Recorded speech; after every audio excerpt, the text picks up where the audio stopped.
Sem Ali, devetošolec in soavtor zlate mikrobiološke raziskovalne naloge na temo umivanja rok osnovnošolcev.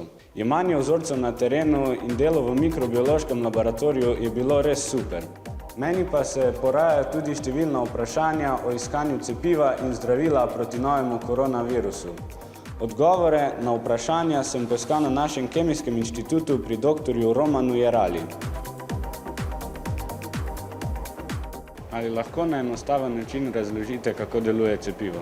No, za ta namen sem si od vnuka sposodil takole igračo, tole je zdaj virus. No in ta virus inficira celice na ta način, da se veže na tak receptor, s katerim se prilega ta rogelj in na ta način se virus vnese v celico in začne razmnoževati. Pri tvorbi cepiva pa ne uporabljamo celoten virus, ampak uporabljamo samo to špičko od virusa. Ne? In to špičko, ta protein ali pa gen, ki kodira za ta protein, vnesemo v telo in v telesu nastajajo protitelesa, ki izgledajo nekaj takega kot črka Y. Ne?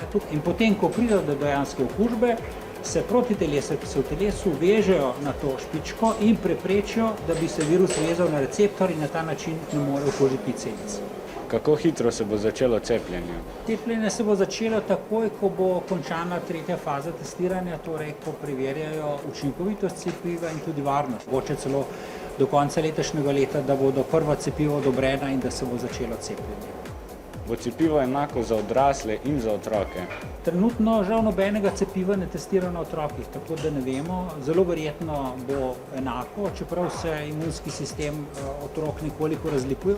Ali cepivo proti COVID-19 prinaša trajno imunost? Tega ne vemo. V bistvu za nobeno cepivo, takoj ko se testira, ne vemo, kako dolgo bo učinkovito. Se bodo člani vaše družine cepili? Mislim, da je cepivo v bistvu edina način, s katerim res lahko učinkovito zaustavimo to pandemijo. Zato zagotovo se bom jaz in tudi moji člani družine cepili takoj, ko bo cepivo na voljo.